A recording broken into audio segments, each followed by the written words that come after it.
manusia di seluruh dunia tentunya sangat familiar dengan istilah arwah gentayangan.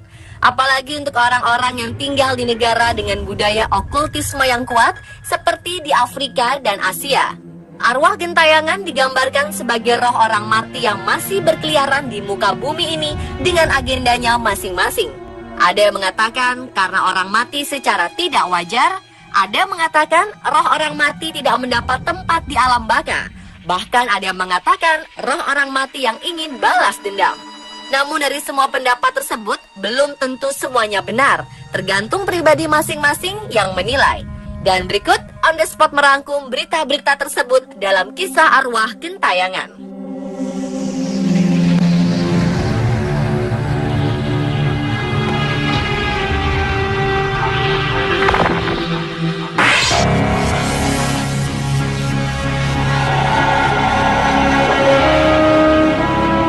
Seorang gadis cantik dari negeri Gajah Putih Thailand, Anna Hambawaris, terlibat tabrakan maut yang menewaskan seorang polisi. Dan diketahui belakangan ini, Anna mengaku sulit tidur karena kerap disambangi arwah korban. Anna yang biasa dipanggil Anris ini mengalami kecelakaan saat mobil yang ia kemudikan menabrak mobil polisi yang terparkir di jalan raya di distrik Prawet, Bangkok, dini hari waktu setempat. Korban bernama Paul LT Napadol Wangbundit merupakan anggota Polantas yang tertidur pulas di dalam mobil. Ketika polisi datang ke TKP, wanita 28 tahun itu menolak melakukan tes alkohol. Ia juga membantah sebagai pelaku penabrakan. Namun 12 jam kemudian, Anna ditetapkan sebagai tersangka dalam kasus tersebut. Yang didakwa melakukan kelalaian mengemudi dan melarikan diri dari tempat kecelakaan. Saat Anna menghadiri upacara kremasi korban, salah seorang pelayat mengalami kesurupan dan arwah yang merasukinya mengaku sebagai polisi yang tewas dan menyerukan nama Anna. Melalui orang itu, arwah polisi tersebut meminta keluarganya untuk memaafkan Anna. Namun Anna mengaku kecewa karena tidak sempat berdialog secara langsung dengan sang arwah untuk meminta maaf secara pribadi. Meskipun demikian, ia mengaku lega sebab korban memaafkan dirinya. Namun sejak malam setelah menghadiri upacara kremasi itu, ia mengaku sulit memejamkan mata karena masih memikirkan kecelakaan itu. Saat ia tertidur, ia bermimpi tentang kecelakaan itu dan berada dalam mobilnya bersama dengan jasad. Dalam mimpi itu pula, ia bangun dan mengatakan sesuatu kepadanya. Namun ia tidak mengingat secara persis apa yang dikatakan jasad tersebut dalam mimpinya.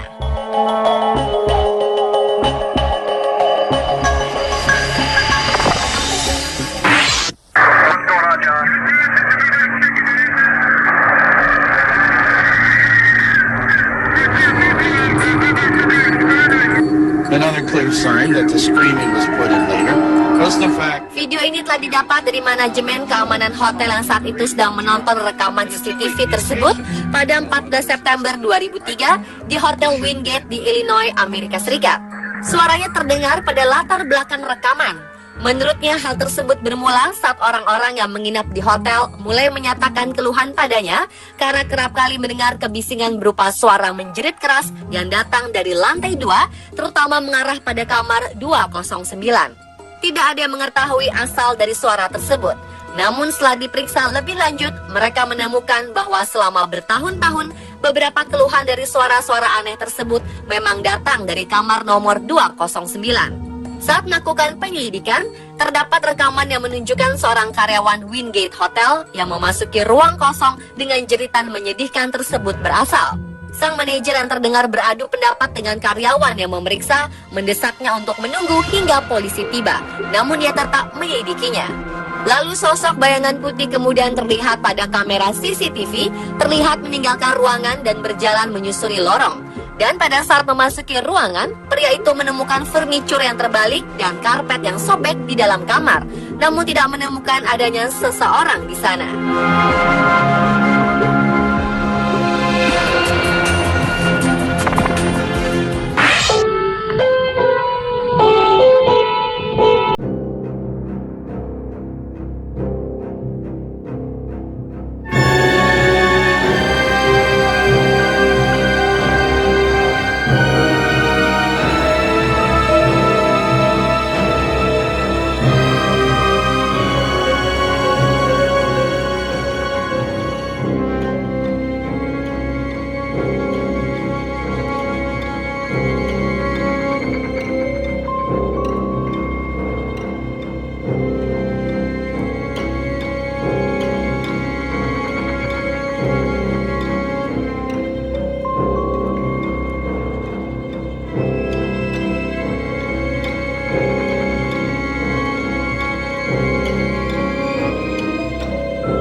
menemukan pelaku pembunuhan ada 4, yakni dengan cara menunjukkan 4 jari mungilnya dengan tangan kanan.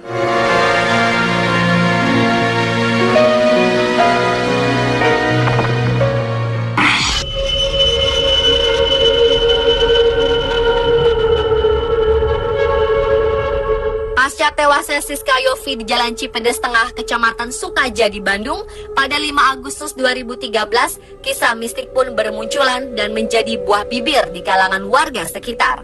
Salah seorang warga Cipedes Tengah, Reza, menuturkan setelah kejadian sering muncul cerita-cerita mistik dari warga sekitar, terlebih warga berdekatan dengan lokasi ditemukannya tubuh Siska. Ada yang mengaku pernah melihat kaki tanpa badan, ada juga mendengar suara perempuan menangis, bahkan ada juga yang melihat penampakannya. Bahkan Reza menambahkan bau amis dari darah korban masih tercium hingga 3 hari setelah kejadian. Reza ikut menggotong jasad Siska pun merasa selalu diikuti oleh arwah korban. Tidak sampai di situ, Reza pun sempat sakit beberapa saat setelah kejadian. Di tempat yang sama, kakak Reza, Ade, mengaku sempat tak sadarkan diri sesaat setelah melihat tubuh korban yang banyak darah. Setelah melihat tubuh korban, ia pun lekas pulang dan saat sedang menyusui anaknya, tiba-tiba ia tak sadarkan diri dan menurut pengakuan suaminya, ia seperti orang yang sedang mengobrol. Di saat tak sadarkan diri itu, Ade merasa kesakitan dan tak bisa bergerak. Dan secara tiba-tiba, ada bisikan ke arah telinganya yang menanyakan sesuatu seperti bertanya mengapa tidak menolongnya. Lalu suara bisikan tersebut berubah menjadi tangisan. Namun hal tersebut pun sirna setelah sang suami menyadarkannya.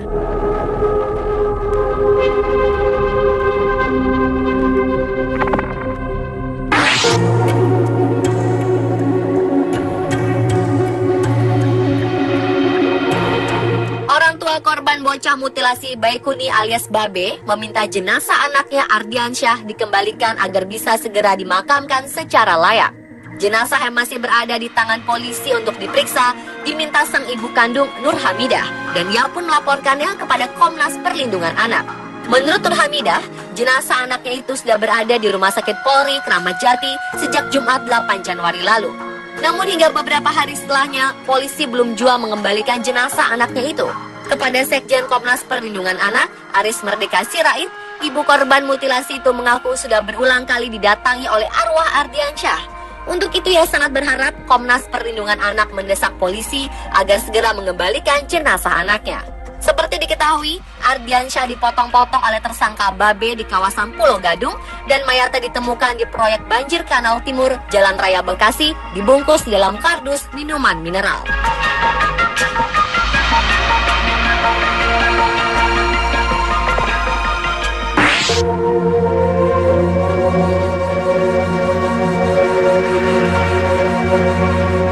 Seorang pengusaha bernama William Henry Harrison Wooster meninggal pada tahun 1919 di usianya yang ke-79.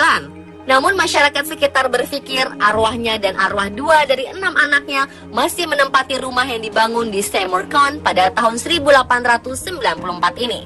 Paul Sayurafa, sang pemilik rumah tersebut, saat ini mengaku kesulitan untuk menjual rumahnya karena hampir setiap orang mengetahui tentang cerita mistis di dalamnya. Diketahui, Paul telah lama berhubungan dengan kelompok paranormal yang ingin mengkonfirmasi keyakinan mereka akan adanya arwah gentayangan di rumahnya. Ia membeli rumah bergaya Queen Anne tersebut 15 tahun yang lalu dan hidup di dalamnya dan membuka restoran yang ia beri nama Carousel Gardens.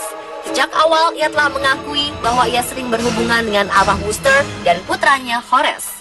Namun Paul juga mengatakan jika ia merasa paling dekat dengan arwah putri bungsu Pak Wooster bernama Helena Ruth.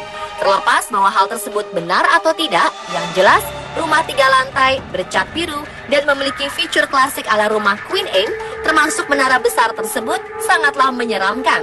Selain itu, rumah itu memiliki 20 kamar dengan luas 9.000 meter persegi, dan kaca jendelanya masih asli memakai kaca patri.